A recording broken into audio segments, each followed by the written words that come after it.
Hello बच्चों, let's see the question. The question is, which of the following groups of vertebrates have dicondylic skull? And the options are, first is amphibia and mammals, second is reptilia and aves, third is aves and mammals, and fourth is reptilia and mammals. So let's see what is the key concept to solve the question.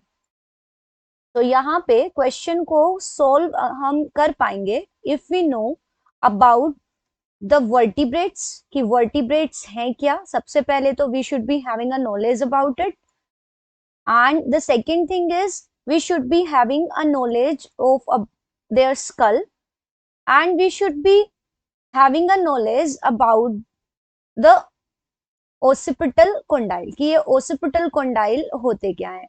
तभी हम इस question को solve कर पाएंगे.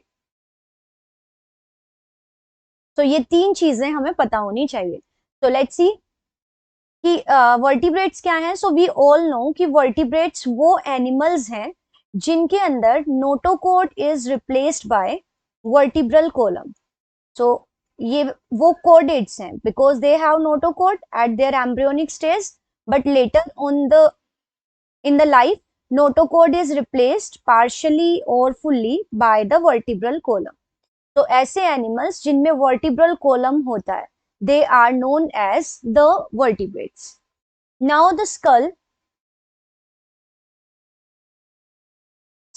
is the part which is comprised of the face and the cranium. मतलब जो अपना brain box है, जो हमारे ब्रेन की कवरिंग फॉर्म करता है along with the face, ये दोनों चीजें मिलके हमारा स्कल बनाती है. Now in the cranium we have a bone. The cranium has a bone and this bone is known as the occipital bone. ये हमारे पीछे मींस हमारा जो क्रेनियम है उसमें बैक साइड पे प्रेजेंट होती है. So there is a bone जिसको हम कहते हैं ओसिपिटल बोन. अब इस बोन से प्रोट्यूबरेंसेस निकलते हैं. प्रोट्यूबरेंसेस का मतलब होता है प्रोजेक्शंस और उभार निकलते हैं. सो ओसिपिटल बोन, अब इस बोन से निकलते हैं, the bone is occipital bone. मैं यहाँ पे दोबारा लिख रही हूँ. So occipital bone, and from this bone protuberances arise. Protuberances का मतलब आई टोल्ड यू कि प्रोट्यूबरेंसेस होते हैं प्रोजेक्शंस. तो यहाँ से प्रोट्यूबरेंसेस निकलते हैं. दीज प्रोट्यूबरेंसेस आर जनरली ओवल और kidney shaped. Now these protuberances are known as the occipital condyles. इन्हीं प्रोट्यूबरेंसेस को, जो कि ओसिपिटल बोन की आउटग्रोथ और लगा लीजिए वहां से जो प्रोजेक्शंस निकल रहे हैं ओवल शेप, उन्हीं को हम ओसिपिटल कोंडाइल्स कहते हैं.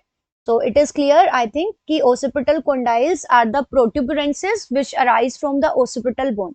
अब इनका फंक्शन क्या होता है? They are helping in the articulation with the first vertebra.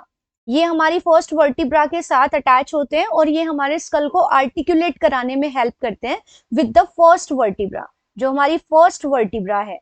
और फर्स्ट वर्टिब्रा को हम कहते हैं एटलस.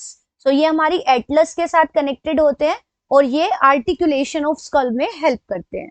तो अब हमें क्लियर है कि वर्टिब्रेट्स के अंदर जो बोन होती है ओसिपिटल बोन, उससे प्रोट्यूबरेंस अराइज होते हैं which are generally oval or kidney shape, और इनको हम occipital condyle कहते हैं.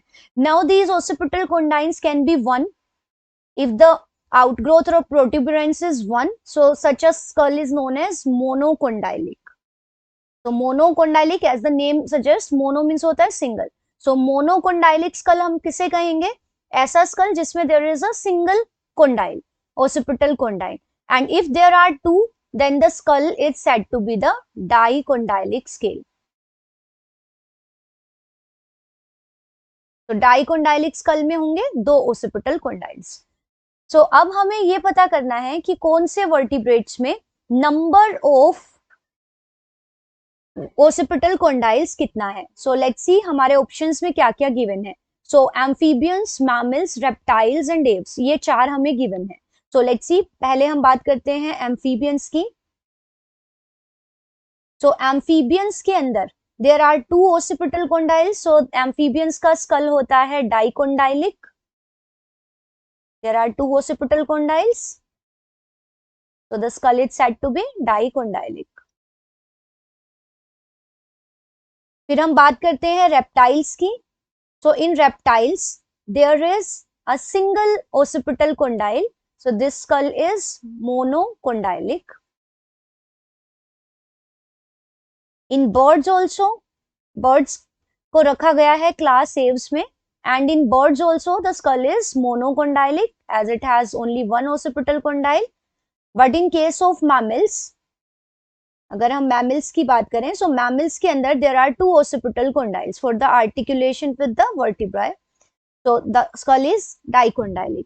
So from this discussion हमें यहाँ से क्या पता चल रहा है कि हमें जो बताना था वो बताना था कि डाइकोंडाइलिक स्कल किस में होता है. तो dicondylic school from this discussion ये क्लियर है कि एक तो होता है एम्फीबियंस में और सेकंड होता है मैमल्स में. सो अब हमें इस क्वेश्चन को सॉल्व करना बिल्कुल इजी हो गया है. So let's see the options now. So पहले ऑप्शंस में दिया है amphibians and mammals, so this is correct because in mammals and amphibians both are having dicondylic skull. फिर हम सेकंड ऑप्शन देखें तो reptilia and aves, so both are having monocondylic scale, so this is rejected. Third option में लिखा है aves and mammals, so mammals obviously have dicondylic skull but in aves there is monocondylic, so this is discarded. Fourth option में दिया है reptilia and mammals, so in reptiles there is monocondylic scale. So from this discussion it is clear that the animals which are और the classes of vertebrates having this dicondylic skull are the amphibians and mammals. So the right answer is option first. I hope you understood it well. Best of luck. Thank you.